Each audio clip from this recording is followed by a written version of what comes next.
let me get onto this one because I don't have much time, and it's a good one. It says, "Hey, I'm loving the recent interviews, and I'm working on some of the books that we suggested.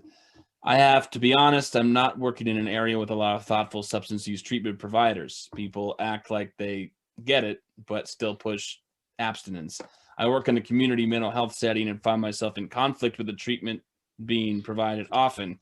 I know that the amazing folks I work with really need access to stable jobs, housing, and community, etc. And in our system, they'd be left with nothing if they choose not to play the treatment game. So I'm just trying to be useful, but man, it's hard. I feel that tension between the harm caused by the dominant. I feel that tension between the harm caused by the dominant approach to treatment, but feel like something is better than nothing for these folks.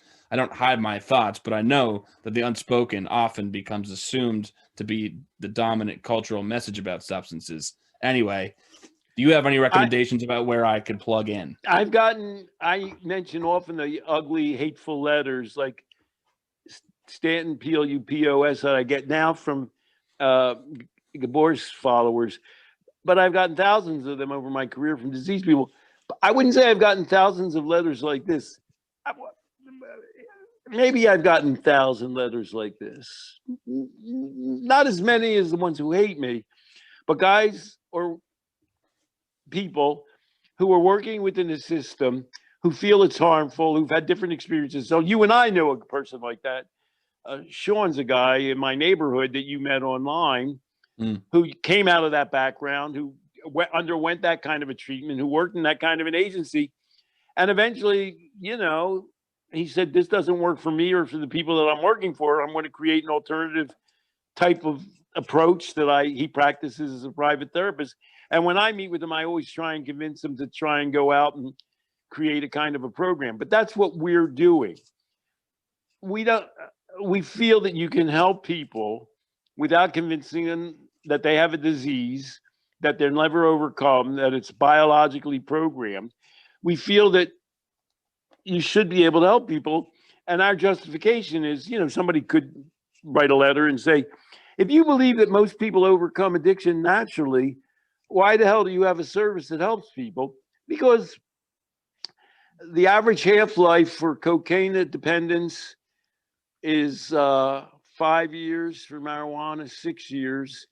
For alcohol, 16 years, and for smoking is 23 years. Some people might want to, move it along a little quicker.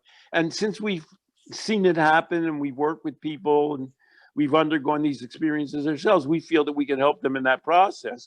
And as well as you and I have discussed, and as partially goes to answering this letter, telling people that they're addicted or dependent and that's who they are is harmful. So that you can, whatever help you offer, support, insight, help with work, help with relationships, help with money, whatever practical guidance you can do, whatever psychological benefit that you can give to people should never come at the cost of convincing them that they're have a lifetime disease, which erases all of the possible good that you might have otherwise done.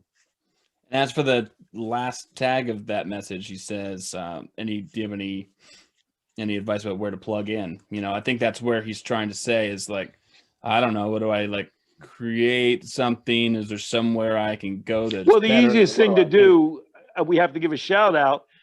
The easiest thing you can do is SMART. Although, sometimes I find SMART, Thomas told us, you've interviewed him, that they're going harm reduction, that they're no longer totally abstinence. I've given a lot of lectures over online, and our great friend Dee, who you're going to be re-interviewing, always says, Stanton, don't get into a debate with people about disease because some of our people believe it's a disease. So I know that's not how Tom, the past president, I'm not sure what his current status is. I know he believes the same thing, but sometimes I worry about the message they get in SMART, but it's definitely, there's a lot more leeway in SMART than in AA for deciding whether you have a lifelong disease or if you choose or you want to encourage people to broaden their thinking, that's the easiest resource to go to. And of course, that's a little plug for the Life Process program. For a rather small price, any person that you encounter, a lot of the people that you encounter, another thing that Ann Earl wrote us, do you happen to remember the name of it? There's a new online treatment for addiction. And it was a woman. It was written in some popular magazine. Looking at it now. And she said, well, there are only 4 things that I disagreed with AA. I could never join AA. First was that I was powerless. Second was a lack of a holistic approach, not looking at everything involved in your whole life. Third was submitting your power to somebody else and giving up your agency. And, fourth was not realizing your potential in life and who you were as a man or a woman. So he's going to encounter people who on their own, they call it denial. They say, oh, they're just resisting AA and the disease model. He can say to them, well, there are other people that think the same way as you, and I can understand why you think that way. And frankly, I feel that way. There are resources, SMART, Recovery, the Life Process program are 2 examples. This program that, I think it was in Vogue magazine or something like that. There's a lot of alternatives now out there that you can try to find, because the disease model doesn't work and it's falling apart at its core. I say to that person, reach out. I mean, I'd love to talk about this more, because I'm always interested in people. This is what I've done. I mean, I never became credentialed in any of the things I felt I wanted to do because I didn't want to be a slave to the thing I'm being credentialed for. And people warn me that that's a horrible idea, but in some ways that's worked out well, and I get to live my values, and it's nice. It's not exactly a good roadmap to doing it, but when we met Sean, he's an example of somebody who had to fight his way out like this, had to fight his way out from under the disease theory, which he A, applied to himself, and B, worked in an agency like that. Yeah. So you struggled, you went to AA meetings and you said, this isn't working for me. And obviously you're more common than not. If you talk to people at AA, here's the question you ask them: what percentage of people that you know in your life, in your time at AA, that have come to AA have stayed with it? The answer is 5 or 10%. And then of all the people who sort of studied with it for a while, what percentage of them really became, by your definition, sober? It's another 5 or 10%. We're down to 1 in 100.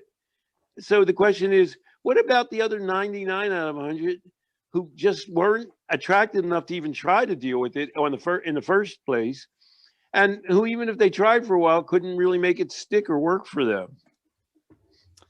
So the answer is good that you're doing something and that you want to do something, and let's keep in touch. And we'd love to hear if you just questioning these things and being a source of alternative thinking is in of itself a great thing that you've done, and a positive contribution you're making. Bless your little heart.